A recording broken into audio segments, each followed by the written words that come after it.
ಭಾಳ ಖುಷಿ ಆಯಿತು. ತುಂಬ ಚೆನ್ನಾಗಿ ಕಾಣಿಸ್ತಾ ಇದೆ ಟಿ ಶರ್ಟು. ನಿಮ್ಮ ಕಾನ್ಸೆಪ್ಟೇ ನಮ್ಗೆ ಇಷ್ಟ ಕೆಲವೊಂದು ವಿಚಾರಗಳು. ಅಪ್ಪು ನೀನು ಅಂದರೆ ಪ್ರಾಣ ಮಗನೇ, ಕಷ್ಟ ಆಗುತ್ತೆ. ಇವತ್ತು ನಾನು ಬೇರೆ ಏನೂ ಹಂಚ್ಕೊಳ್ಳಲ್ಲ. ಭಾಳ ಮುಖ್ಯವಾದ ದಿನ, ನೀವು ಅದನ್ನ ಜನಗಳಿಗೆ ತಲುಪಿಸ್ಬೇಕು.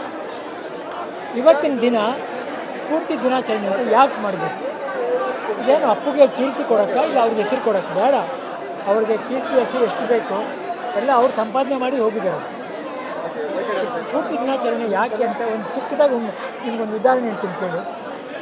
ನಾವು ಇಡೀ ಕುಟುಂಬ ಅಭಿಮಾನಿಗಳ ಹತ್ರ ಜನಕ್ಕೆ ಒಂದು ಬೇಡಿಕೆ ಇಡ್ತೀವಿ. ಏನಂದರೆ, ಇವತ್ತಿನ ದಿನ ಅವನ ಹುಟ್ಟುಹಬ್ಬಕ್ಕೆ ನೀವು ಪಿಕ್ಕಾಡಿಗೆ ಹೂನಾರ ಹಾಕ್ತೀರಾ, ಲೈಟ್ಗಳು ಹಾಕ್ತೀರಾ, ಆರ್ಕೆಸ್ಟ್ರಾ ಅರೇಂಜ್ ಮಾಡ್ತೀರಾ, ಪಟಾಕಿ ಹೊಡಿತೀರಾ, ದುಡ್ಡು ಚೆಲ್ತೀರಾ, ಮಾಡಿ ನಿಮ್ಮ ಪ್ರೀತಿಗೆ ಮಾಡಿ. ಅದರ 10ರಲ್ಲಿ 1 ಭಾಗ ಎತ್ತಿರಿ. ನಿಮ್ಮ ಸುತ್ತಮುತ್ತ ಇರೋ ಒಂದು ಆಶ್ರಮಗಳಿಗೆ ಹೋಗಿ, ಅಲ್ಲಿ ಮಕ್ಕಳು ಕೇಕೇ ನೋಡೋದಿಲ್ಲ, ಒಂದು 3 ಕೇಕ್ ತಗೊಂಡು ಕಟ್ ಮಾಡಿ ಅವ್ರಿಗೆ ಕೊಡಿ. ಫ್ರೀಯಾಗಿ ಒಂದು ಪೆನ್ಸಿಲ್ ಬಾಕ್ಸ್ಗಳು, ಟಿಫನ್ ಬಾಕ್ಸ್ಗಳು ಒಂದೊಂದು ಕೊಡಿ. ಎಷ್ಟು ಸಂತೋಷ ಪಡ್ತಾರೆ. ಅಲ್ಲಿ ಅಪ್ಪು ಕಾಣ್ತಾರೆ. ನಿಮ್ಮ ಮನೆ ಮಕ್ಕಳು ಕರ್ಕೊಂಡೋಗಿ, ಅವ್ರಿಗೆ ಗೊತ್ತಾಗುತ್ತೆ ಹುಟ್ಟುಹಬ್ಬ ಅಂದರೆ ಹೀಗೆ ಆಚರಿಸಬೇಕು ಅಂತ. ಒಂದು 15 ವರ್ಷ ಆಗಲಿ ನೋಡಿ, ಈ ದಿನ ಬಂದರೆ ಜನ ಇಲ್ಲ, ಮಕ್ಕಳುಗಳು ಅಯ್ಯೋ ಇವತ್ತು ಅಪ್ಪು ಬರ್ಡೇ ಬರ್ತಿದೆ ಕಣ, ನಮ್ಗೆ ಏನಾದ್ರು ಸಿಗುತ್ತೆ ಅಂತ ಖುಷಿ ಪಡ್ತೀವಿ. ಆ ಖುಷಿಯಲ್ಲಿ ಅಪ್ಪನ ಹುಡುಕಿ ಸಿಗುತ್ತೆ.